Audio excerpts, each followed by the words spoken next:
In a world filled with noise and distractions, there exist stories that have echoed through time.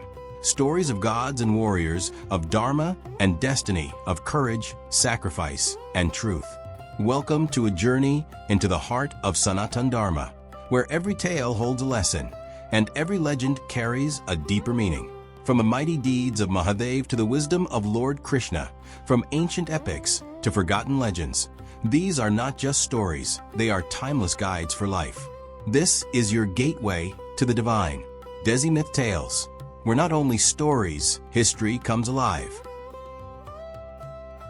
The whisper of the cosmic conch.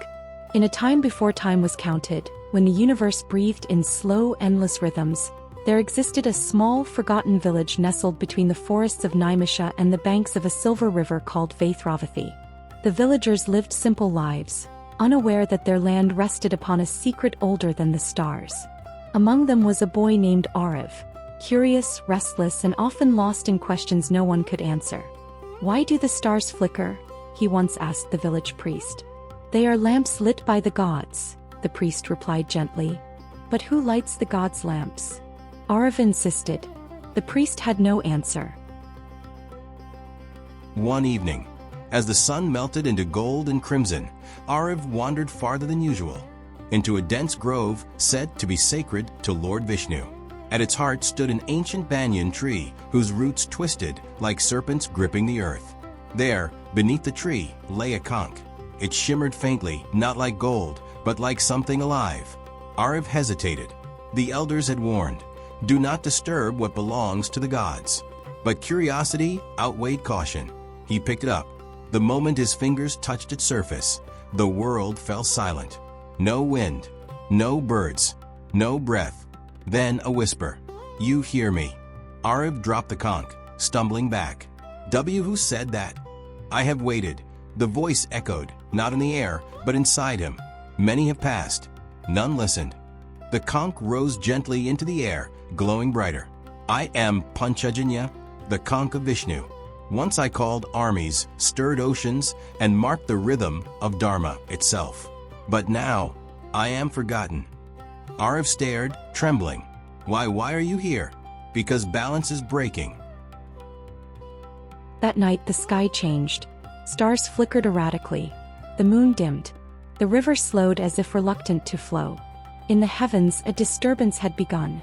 The Asura Kalvakra, long imprisoned in the folds of time by Lord Shiva, had found a crack in his prison. Not through strength but through neglect. The world had grown distant from the divine. Fewer prayers, fading faith. The barriers had weakened, and now he stirred. Arav collapsed, exhausted. Vishnu turned to him. "You listened when others did not," the deity said gently. "I was scared," Arav admitted. "Courage is not the absence of fear," Vishnu replied. "It is the decision that something else matters more." The conch floated from Arav's hands, returning to Vishnu. "But, will I ever see you again?" Arav asked. Vishnu smiled. "I am always present, in every act of courage, every moment of compassion, every question that seeks truth." With that he vanished. With no map but faith and a talking conch, Arav set out at dawn. His journey was anything but ordinary. The first trial came at the River of Reflections. As he approached, the water rose into a mirror-like wall, showing him himself. But not as he was. He saw a version of himself older, stronger, and bitter. "You'll fail," the reflection said coldly. "You're nothing. Just a child playing at hero." Arav hesitated. The words struck deeper than he expected. "What if it's right?" he whispered. The conch hummed. "Truth is not what fear tells you. Step forward." Arav clenched his fists and walked into the water. The illusion shattered. The conch spoke again. "Arav, you must carry me. I'm just a boy." So was Narayana when he first dreamed creation. Greatness begins in the smallest hands. The forest darkened unnaturally. Shadows stretched, whispering with malicious intent. "He is already reaching," the conch warned. "Who?" "Kalvakra, the devourer of moments. If he escapes, time itself will unravel. Past and future will collapse into chaos." Arav swallowed hard. "What do I have to do?" Blow the conch at the temple of echoing time. It will awaken Vishnu's presence and restore balance. Where is that? The conch pulsed softly, beyond courage, through doubt, across the unseen. Arav groaned. That's not helpful. Finally, after days that felt like years, Arav reached the Temple of Echoing Time. It stood outside reality, a structure both crumbling and eternal, shifting between ruin and perfection. But he was not alone. A figure loomed at the entrance, twisted, eyes like collapsing stars. Kalvakra. So, the Azura hissed, voice like grinding stone, they send a child. Arav's legs trembled, but he held the conch tightly. I won't let you destroy everything. Kalvakra laughed. Everything is already breaking. I am merely the end.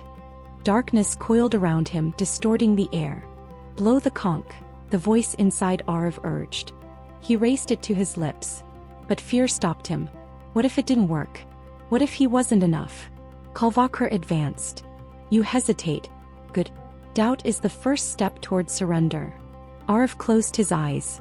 He thought of the village, the river, the stars. He thought of the spirit who feared being forgotten. And he understood. This wasn't about being enough. It was about choosing to act anyway. He inhaled and blew. The sound that followed was not just a note. It was creation itself, a resonance that rippled through time and space.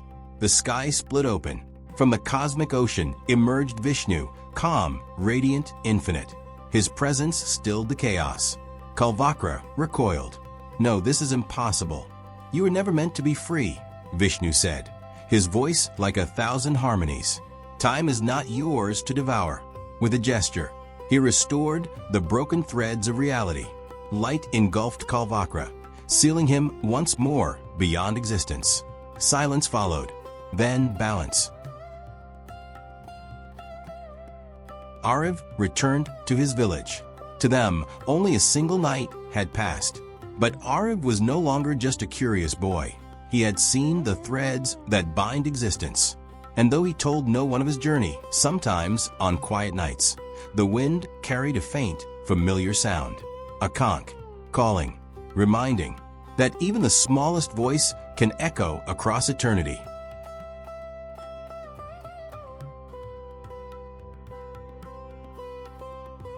Every story from our Puranas and epics holds a deeper meaning, one that speaks directly to our lives even today.